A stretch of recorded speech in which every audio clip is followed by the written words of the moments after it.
नमस्कार। आप देख रहे हैं स्पेशल कवरेज न्यूज। मैं हूं आपके साथ शिव कुमार मिश्रा। मेरे साथ हैं संजय सर। संजय सर का बहुत बहुत स्वागत और अभिनंदन।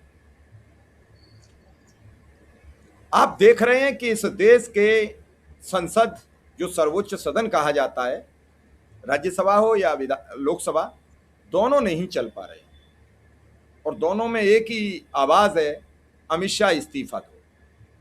कल राहुल गांधी ने कहा कि मुझे पता है कि देश के गृह मंत्री गाड़ी में बैठे थे, कांप रहे थे, हाँप रहे थे। आज खड़गे ने कहा, यानी कल राज्यसभा में, कि वो बंद कमरे में बैठ के हमारी ये व्यवस्था जो देख नहीं रहे, मैं उन्हें कमरे से खींच के लाऊंगा। क्या बीती होगी उनके दिल पर। वो निश्चित रूप से उस समय उनकी डिबेट देख रहे होंगे। और वो और नरेंद्र मोदी एक ही रूम में थे। प्रधानमंत्री ने सारे मंत्री अपने यहाँ तलब किए थे। सुनने में आया कि अभी देर रात वो राष्ट्रपति महोदया से भी मिलके आए हैं। मुझे नहीं मालूम क्या करेंगे, कोई इस्तीफा ले गए मंजूर कराने, या फिर मंत्रिमंडल का विस्तार ऐसे में करेंगे जो लीपापोती चल रही है उससे एक बार क्लीन चिट मिले।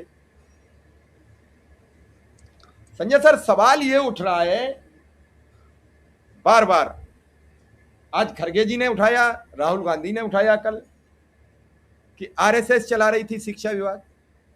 कल कहा राहुल गांधी ने कि धर्मेंद्र प्रधान के ऊपर कोई और था जो शिक्षा विभाग चला रहा था। खड़गे जी ने कहा कि आरएसएस ने सभी संस्थाएं कब्जे में ले ली, कैप्चर कर ली हैं, और कैप्चर कर ली हैं तो फिर क्या है। सर, अगर हम ये कहें कि कांग्रेस ने कुछ संस्थाएं कैप्चर कर ली, कांग्रेसीकरण कर दिया, अगर वो सही है तो ये भी सही है। और अगर उसका हम विरोध करके ही सत्ता में आए तो फिर ये कैसे सही है। उसका विरोध करके ही हम यहां तक आए। भाई हमने कहा कि कांग्रेस ने भ्रष्टाचार किया, आपने कल प्रधानमंत्री को क्लीन चिट दे दी।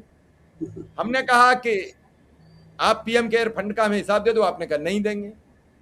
हमने कहा आप ये बताओ कि कोरोना की वैक्सीन का क्या मसला, आपने कहा हमारे पास कोई जवाब नहीं है। हमने कहा पेपर लीक पर बात करो, तो आपने कहा जो लीक कर देगा उसके बाद उसे फांसी दे देंगे, लीक करने तक वो कर सकता है, उस तक रोकने के हमारे पास कोई यत्न नहीं है। ठीक, अब छात्र क्या करेंगे। छात्रों पर एफआईआर दर्ज हो गई, उन सबकी एफआईआर वापस हो जाएगी। जिन पे कोई केस नहीं हो, जिन पे एक भी केस है, उनकी एक भी वापस नहीं होगी। यानी तुम्हारा माल मसाला मिल जाएगा, 1000-2000 आदमी फंस जाएंगे, जिनकी वजह से एक संदेश चला जाएगा कि दंगा धरना प्रदर्शन मत जाना, वरना क्या होगा। संजय सर, सभी यूनिवर्सिटीज पर आरएसएस का कब्जा है, सभी मंत्रालय में आरएसएस के लोग बैठे हैं, फिर देश चलेगा कैसे। जब हर व्यक्ति एक दूसरी सोच का होगा तो देश कैसे चलेगा। देश तो सर्वसम्मति से चलेगा। नहीं, ऐसा नहीं है। इनको हिंदू राष्ट्र बनाना है, और हिंदू राष्ट्र बनाने के लिए मतलब सबसे बड़ी बाधा सुप्रीम कोर्ट है कि जैसे ही आप कुछ करने जाएंगे तो सुप्रीम कोर्ट कहेगा नहीं, आप नहीं कर सकते। तो इन्होंने सुप्रीम कोर्ट को पहले अपने कब्जे में किया, या अपने समर्थन में किया, या अपने आदमी को वहां बैठाया। बस सूर्यकांत जी का स्पष्ट है। और ऐसा ही एक इलाहाबाद हाईकोर्ट के एक जज साहब थे, उनके खिलाफ कार्रवाई नहीं, और मध्य प्रदेश में ट्रांसफर हो गया। तो पूरी जगह जो राहुल गांधी कहते हैं, और अब दिखाई दे रहा है कि आरएसएस को बैठा दिया गया है, तो इनको, या इनका पैमाना या इनका नजरिया वो है कि सब ठीक है, और वही ठीक है, क्योंकि उनको अब इससे प्रॉब्लम है, आंदोलन से प्रॉब्लम है, जनता की भाषा से प्रॉब्लम है। उनको इससे प्रॉब्लम नहीं है कि वो आए थे इसलिए कि शिक्षा व्यवस्था को ठीक किया जाए, और शिक्षा व्यवस्था ठीक करने के लिए कुछ नहीं किया गया। ये लोग कह रहे हैं कि कानून तो बन गया, कानून तो बन गया, कानून से क्या होगा, लेकिन कानून बन गया। तो माने जो सरकार कह रही है, कर रही है, वही सही है, दूसरा कुछ मत सोचो। सरकार इथेनॉल मिला रही है, वही ठीक है, आप झेलो चुपचाप। तो सब जगह ऐसे ही लोग बैठा दिए गए हैं, और वो यही कर रहे हैं। लेकिन ये सब आरएसएस के जरिए हो रहा है, इसके लिए आरएसएस के लोग लगाए गए हैं। ये राहुल गांधी ने संसद में बाकायदा कहा कि धर्मेंद्र प्रधान के हटने से कुछ फर्क नहीं पड़ेगा, मंत्रालय तो वहां एक ओएसडी बैठा है जो चला रहा था। और ये उनके बोलने के बाद जाहिर है उनको पूरा बोलने नहीं दिया गया, और नहीं बोलने दिया गया तो उसका कारण था, और कारण समझना मुश्किल नहीं है। दिलचस्प ये है कि अगले दिन, मतलब कल सुबह के अखबार में ये सारी बातें नहीं थी जैसे होनी चाहिए थी। भाई बहुत गंभीर आरोप है, और उन्होंने कहा कि भाई मंत्री बदल, राहुल गांधी ने कहा था कि मंत्री बदल गया, माने धर्मेंद्र प्रधान का इस्तीफा हो गया, जीत हो गई। लेकिन अगले दिन वो कह रहे हैं कि नहीं उसे कुछ फर्क नहीं पड़ेगा, तो जाहिर है वो बड़ी बात थी। राहुल गांधी से भी पूछा जा सकता था कि भैया एक दिन पहले 2 दिन पहले आपने कहा था कि जीत गए, अब नहीं कह रहे हैं, तो क्या माजरा है? कुछ नहीं पूछा गया, बिल्कुल उस पर सन्नाटा है। जब सन्नाटा है तो मुझे कुछ पुरानी बातें याद आई, तो मैंने उन सबको ढूंढा ढाला। तो आज मैं वही बताता हूं कि एकदम दिखाई दे रहा है कि नरेंद्र मोदी की सरकार आरएसएस वाले चला रहे हैं। नरेंद्र मोदी क्या कर रहे हैं क्या नहीं कर रहे हैं वो उसमें दिखाई नहीं देता है, और जो चला रहे हैं कैसे चला रहे हैं, क्या क्या हुआ है, पुरानी बातें पुरानी खबरें, मैं वही सब बता रहा हूं, वही सब मैंने ढूंढा है, जिससे साफ साफ लग रहा है कि ये है आरएसएस चला रहा है। और बड़ी बात यह है कि अखबारों में खबर नहीं छपती है। जो राहुल गांधी का आरोप था वो अपने आप में गंभीर था, वो नहीं छपा। और पहले जो खबरें छपी हैं, जो मुझे याद हैं, जिनको मैंने ढूंढा, वो और लोगों को याद नहीं है, या उसकी चर्चा इसलिए नहीं होती है कि वो ठीक से नहीं छपा, उसकी चर्चा ही नहीं हुई, किसी बात ही नहीं हुई, छिपा दिया गया, दबा दिया गया। और अभी जो है सरकार उन बच्चों को खोज रही है जिन्होंने प्रधानमंत्री को गाली दी थी। ठीक है, उन्होंने गलत किया, उनको उनके खिलाफ कार्रवाई होनी चाहिए, लेकिन सरकार की प्राथमिकता नंबर 1 यही है। तो ये चिंता की बात है, और जाहिर है इसलिए है कि सरकार का कोई विरोध न करे, या सरकार मजबूत हो, या सरकार का कोई विरोध न करे। और 2029 जीतने की इन्होंने व्यवस्था कर ली है, तो 2029 तो जीत ही जाएंगे। अभी आप विरोध ना करिए और 2029 तक ऐसे ही चलने दीजिए। 2029 में फिर जीत जाएंगे तो फिर 5 साल विरोध मत कीजिएगा। ये सरकार की योजना, या सरकार या आरएसएस की योजना दिखाई दे रही है, ऐसा होगा। तो आइए देखते हैं कि हुआ क्या है। कि मतलब जब उसने आरोप लगाया, सवाल के जवाब में धर्मेंद्र प्रधान के इस्तीफे को सिर्फ एक प्रतीक कहा राहुल गांधी ने। उन्होंने कहा कि शिक्षा मंत्रालय को असल में आरएसएस चला रहा है। राहुल गांधी ने आरोप लगाया कि आरएसएस ने भारत की शिक्षा प्रणाली पर की आत्मा पर कब्जा कर लिया है। देश की हर यूनिवर्सिटी के वाइस चांसलर इसी संगठन से जुड़े हैं। उन्होंने दावा किया कि आरएसएस युवाओं को स्वतंत्र सोचने वाले छात्रों की बजाय अंधभक्त बनाना चाहता है। नीट जैसी परीक्षाओं में पेपर लीक का हवाला देते हुए उन्होंने कहा कि छात्रों के पास पैसे हों तो वे परीक्षा प्रणाली को खरीद सकते हैं। प्राइवेट कंपनियां परीक्षाएं आयोजित कर रही हैं, इससे पूरी व्यवस्था खोखली हो गई है।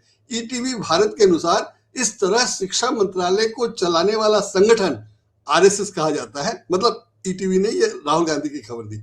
जो व्यक्ति इसे चलाता है वह एक ओएसडी है जो मंत्री के कार्यालय में बैठता है। साफ साफ राहुल गांधी ने कहा था, और ये खबर उस ढंग से नहीं छपी, मतलब पहले पेज पे नहीं थी, अगर कहीं अंदर अंदर छपी है छोटी मोटी तो वैसी खबर नहीं है। तो राहुल गांधी देश की शिक्षा व्यवस्था पर पहले भी बोल चुके हैं, और उन्हें रोकने में लोकसभा अध्यक्ष बने, उन्हें आगे बोलने से रोकने में लोकसभा अध्यक्ष ओम बिरला समेत भाजपा की अच्छी भूमिका रही। यहाँ यह याद दिलाना जरूरी है कि इसी 3 जुलाई को केंद्रीय पर्यावरण वन एवं जलवायु मंत्री भूपेंद्र यादव के निजी स्टाफ में से 4 प्रमुख सदस्यों को अचानक एक दिन हटा दिया गया। इससे संबंधित कई सवाल अभी तक अनुत्तरित हैं। सरकार ने अपनी ओर से कुछ नहीं बताया है। इस सरकार में पारदर्शिता का जो हाल है उस पर अभी कुछ कहने की जरूरत नहीं है। गुरुवार को द हिंदू में एक बड़ी खबर थी जो पर्यावरण मंत्रालय से संबंधित है। खबर के अनुसार सर्वोच्च न्यायालय ने पहले की तारीख से प्रभावी होने वाले पर्यावरण क्लियरेंस को प्रतिबंधित कर दिया है। मैंने ये व्यवस्था की गई थी, उस पर आता हूं कि वो कब से की गई थी, कैसे की गई थी। सुप्रीम कोर्ट ने अब प्रतिबंधित कर दिया है। न्यायालय ने इस मामले में 2021 के कार्यालय ज्ञापन को भविष्य में प्रभावी होने से पहले ही रद्द कर दिया है। इसने माफी योजनाओं के लिए शक्ति को बरकरार रखा, लेकिन प्रशासनिक आदेशों की बजाय उचित अधिसूचनाओं के माध्यम से। इस खबर की खास बात यह है कि सुप्रीम कोर्ट फैसले में 2021 के कार्यालय ज्ञापन एक प्रशासनिक आदेश है, और इसमें पूर्व पर्यावरण मंजूरी के बिना शुरू की गई परियोजनाओं को पर्यावरण मंजूरी देने के लिए एक स्थायी व्यवस्था की परिकल्पना की गई है। यह 2006 की अधिसूचना के तहत पर्यावरण मंजूरी देने के लिए जांच की प्रकृति और मानदंडों को काफी हद तक बदल देता है। आइए अब देखें कि भाजपा सरकार में क्या हुआ। आरएसएस का दबदबा है या नहीं मैं नहीं जानता, उसकी बात नहीं कर रहा हूं, पर तथ्य यह है कि 2014 में जब मोदी जी प्रधानमंत्री बने, उसके बाद प्रकाश जावड़ेकर ये थे वन और पर्यावरण जलवायु मंत्री थे, और फिर भूपेंद्र यादव बने। भूपेंद्र यादव 8 जुलाई 2021 से मंत्री है बने, और मंत्रालय को पर्यावरण मंजूरी नीति पर विवाद है। 16 मई को सुप्रीम कोर्ट ने पोस्ट फैक्टो क्लियरेंस व्यवस्था खारिज की। मैंने आप देखिए कि मंत्री एक हैं भूपेंद्र यादव 5 साल से, और सुप्रीम कोर्ट के फैसले बदल रहे हैं कैसे, या सुप्रीम कोर्ट के फैसले क्या क्या हो रहे हैं। तो एक तो फैसला मैंने पहले बताया, और अब जो है 16 मई का फैसला, 18 नवंबर 25 को सुप्रीम कोर्ट ने अपने ही फैसले को 2-1 से रिकॉल कर लिया। 20 नवंबर 25 को अरावली की नई परिभाषा सुप्रीम कोर्ट ने मंजूर की, और 29 दिसंबर को उसी आदेश पर सुप्रीम कोर्ट ने रोक लगा दी। 3 जुलाई 2026 को यादव के कार्यालय के 4 प्रमुख सहयोगी अचानक हटा दिए गए। तो सुप्रीम कोर्ट में कुछ फैसला हो रहा है, बदल रहा है, और अचानक पर्यावरण मंत्री के कार्यालय के 4 लोग हटा दिए जा रहे हैं, और उनमें एक आरएसएस का भी आदमी है, कम से कम एक।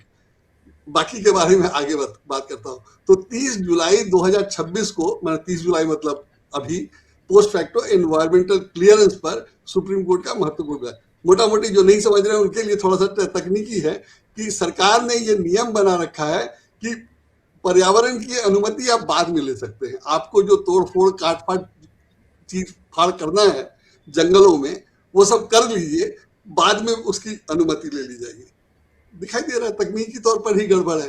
तो उस पर सुप्रीम कोर्ट का फैसला बदला है, और उसने कोई नई व्यवस्था दी है। ये सब चल रहा है, और इसको अगर आप शिक्षा मंत्री के साथ, शिक्षा मंत्रालय के साथ देखिए कि राहुल गांधी ने जो कहा कि मंत्री बदलने से कुछ नहीं होगा, तो यहाँ जो हो रहा है वो अधिकारियों को हटाएगा एक साथ 4, और जो फैसले हो रहे हैं या मंत्रालय से संबंधित जो फैसले हैं वो सुप्रीम कोर्ट कर रहा है। तो मंत्री जी क्या कर रहे हैं और मंत्री क्या हो रहा है, वो सब अपनी जगह है, और ये सब ध्यान देने की बात है। और उसमें जो मंत्रियों का जो कार्यकाल है वो भी दिलचस्प है कि पहले राज्य मंत्री होता था, फिर इन्होंने उसको कैबिनेट मंत्री का दर्जा दिया, और फिर वो बढ़ते बढ़ते पहले मंत्री बदल जाते थे, और अब जो है भूपेंद्र यादव काफी समय से मंत्री हैं, और उनके कार्यकाल में उनके सहयोगी अचानक हटा दिए गए, और जो हटाए गए उनमें एक आरएसएस का भी आदमी है।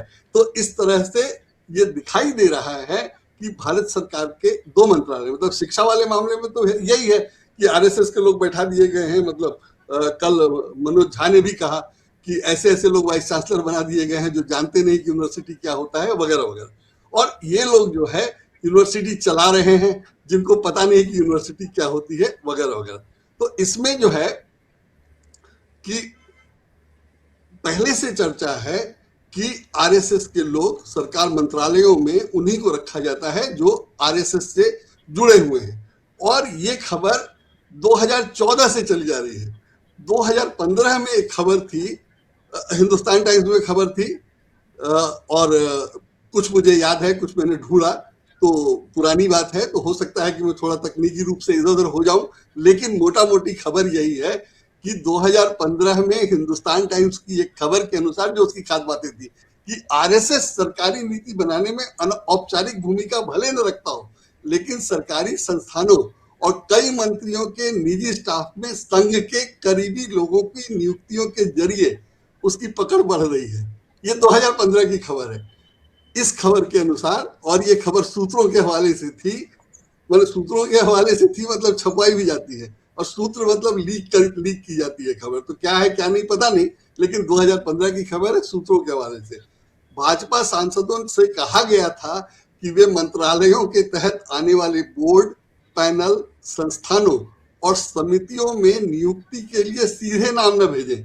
माने मंत्री जो है बोर्ड में पैनल के लिए सीधे नाम नहीं भेज सकता है, सिफारिश पहले भाजपा की स्थानीय राज्य इकाई को भेजी जाए, और वह सिफारिश उचित स्तर पर आरएसएस नेता से सलाह के बाद आगे बढ़े।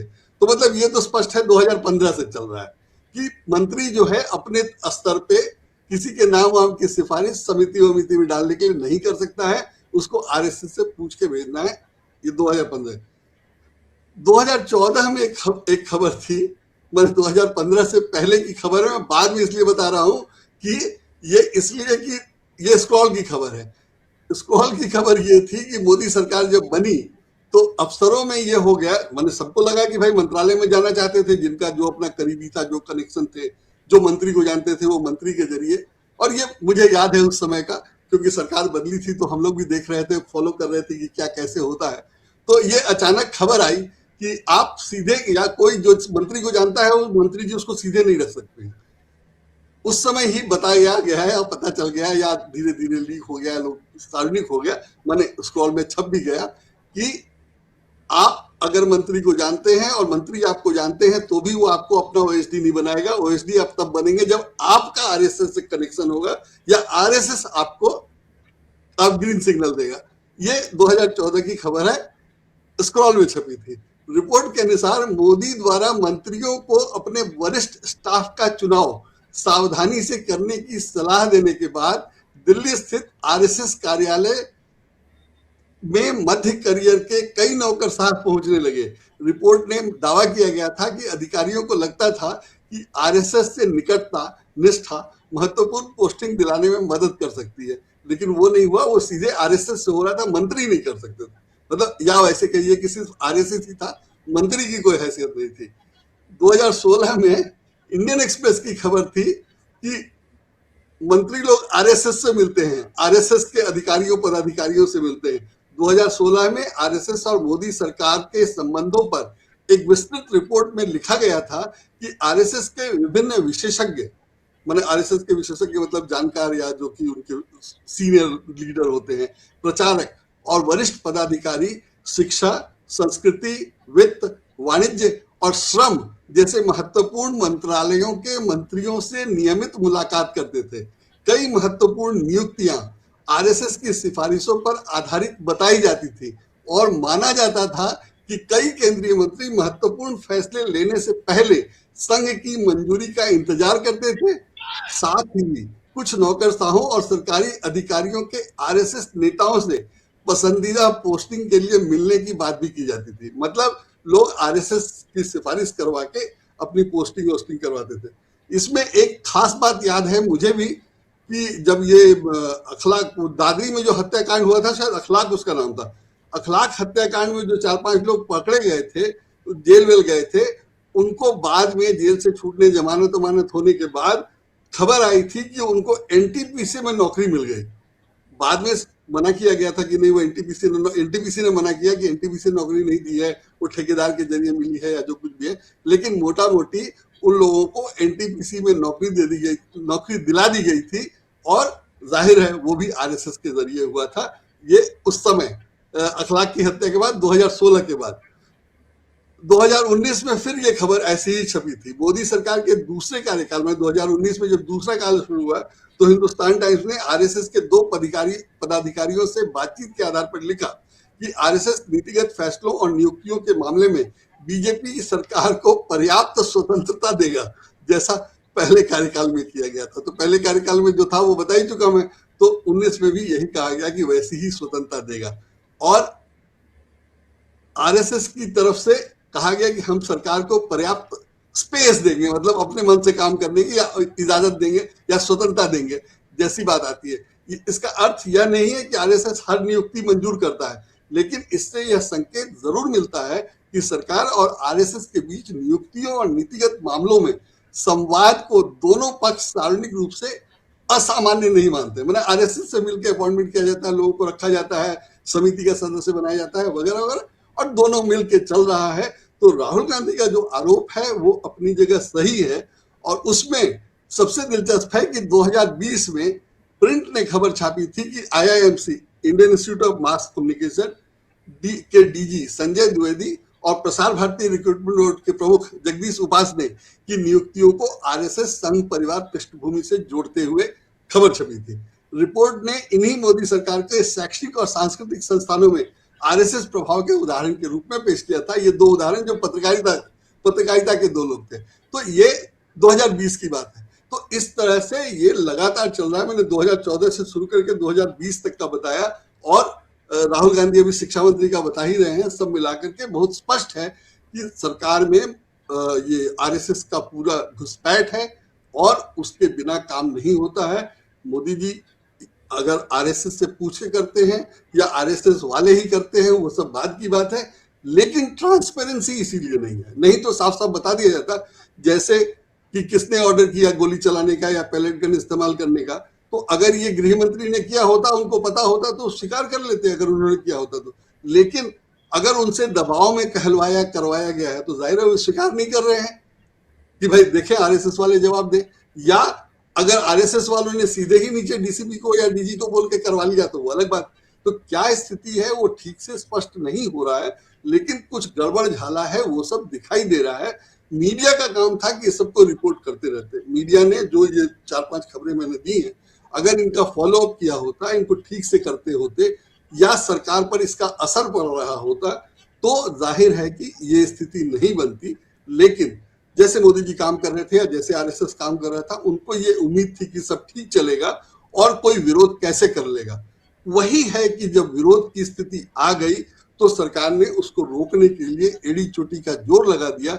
और अब जब कहा जा रहा है कि बैलेट गेम का इस्तेमाल नहीं कर सकते थे, या डेमोक्रेसी में डेमोक्रेटिक होना पड़ेगा और आप विरोध प्रदर्शन करने दीजिए, तो ये सरकार तो विरोध प्रदर्शन करने देगी तो सारे पोल खुल जाएंगे। तो इसलिए इसको करने नहीं देना है, इसलिए एग्रीमेंट के बावजूद वो मुकदमे वापस नहीं लिए जा रहे हैं और सबको डराया जा रहा है। और उसमें आरएसएस तो छोड़िए, बीजेपी के तमाम समर्थक ये लिख रहे हैं और डरा रहे हैं लोगों को या बच्चों को या जिनके बच्चे हैं उनको कि अब पुलिस तो जो कार्रवाई कर रही है तो कर ही रही है। पुलिस की प्राथमिकता बच्चों के खिलाफ कार्रवाई करना ही है, माफी मंगवाना ही है और उनको डराना ही है। ये सब बाकायदा किया जा रहा है और सरकार समर्थक लोग भी कर रहे हैं। जबकि सच्चाई ये है कि इमरजेंसी में जो जेल गए थे उनको बाकायदा पेंशन वेंशन मिलती है, और 1947 के स्वतंत्रता आंदोलन में जिन लोगों ने भाग लिया था उनको सेकंड एसी का स्लीपर तो अभी हाल तक मिलता था, अब सब मर गए तो अब नहीं मिल रहा है, या इस सरकार ने बंद कर दिया होगा। नहीं तो 1947 में जो स्वतंत्रता सेनानी थे तथाकथित, और जो लोग जरा सा भी कहीं भी प्रभावित हुए थे, सबको मलाई मिली है और सबको लाभ मिला है। तो अब ये लोग बच्चों को डरा रहे हैं, तो बच्चों को ये भी बताया जाना चाहिए कि अगर सरकार आपको अभी परेशान कर रही है तो भविष्य में लाभ होगा। लेकिन डराया ये जा रहा है कि अगर आप पे कोई एफआईआर हो गई तो आप विदेश भी नहीं जा पाओगे पढ़ने। तो इस तरह से सरकार की मजबूरी है कि वो अगर उसको हिंदू राष्ट्र बनाना है, और जो तथा अगर कुछ हिंदू लोग समर्थन कर रहे हैं तो मुझे लगता है कि शायद इसीलिए कर रहे हैं क्योंकि वो हिंदू राष्ट्र, और उनको ये बता दिया गया है कि अगर हिंदू राष्ट्र नहीं बनेगा तो उनकी संख्या कम हो जाएगी, मुसलमान बढ़ जाएंगे, इनको मार दिया जाएगा वगैरह वगैरह। तो मैं नहीं मानता कि सब लोग ऐसे ही समझते हो, जेनजी तो नहीं समझ रहा है। तो जेनजी इसीलिए सरकार के लिए बड़ा संकट है और इसीलिए उसको कुचलने में लगी हुई है सरकार। और जो राहुल गांधी का शक है कि आरएसएस करता है, तो मुझे भी लगता है कि करता है, उसके तमाम उदाहरण हैं। और आरएसएस अगर कर रहा है इसीलिए ऐसा हो रहा है, वो देखा जाए। और जैसा आपने कहा कि प्रधानमंत्री राष्ट्रपति से मिलने गए हैं, तो वो सब आरएसएस की योजना हो सकती है, देखा जाए क्या होता है। लेकिन दिलचस्प और गंभीर स्थिति में है पूरा मामला, तो कुछ भी हो सकता है और कुछ भी नया सुनने में आ सकता है, नई खबर हो सकती है, तो देखा जाए क्या हो सकता है। लेकिन अत्याचार है कि बच्चों को डराया जाए, और बच्चे शिक्षा व्यवस्था सुधारने की मांग कर रहे हैं तो उनको डराया जाए। और शिक्षा व्यवस्था का जो हाल किया गया है वो आरएसएस के जरिए किया गया, वो स्पष्ट है। क्योंकि मतलब वो चलिए सर, देखते हैं मनोज झा ने दर्शक पार्लियामेंट में कहा। दर्शक क्या राय देते हैं। बिल्कुल अब तो बिल्कुल दर्शक भी समझ रहे होंगे कि बिल्कुल रोज हमें एक आदमी समझाने आता है कि ये राम मंदिर के चावल लाएं, फिर बताया जाता है ये कृष्ण मंदिर के चावल लाएं, फिर बताया जाता है आप दान दे दो, फिर खबर आती है कि दान चोरी हो गया। तो दर्शक तय करें, हमें कोई आवश्यकता नहीं। बिल्कुल बिल्कुल। और निश्चित रूप से हम दर्शकों के ही हवाले करते हैं ये खबर। और आपको बहुत बहुत आभार, बहुत बहुत धन्यवाद।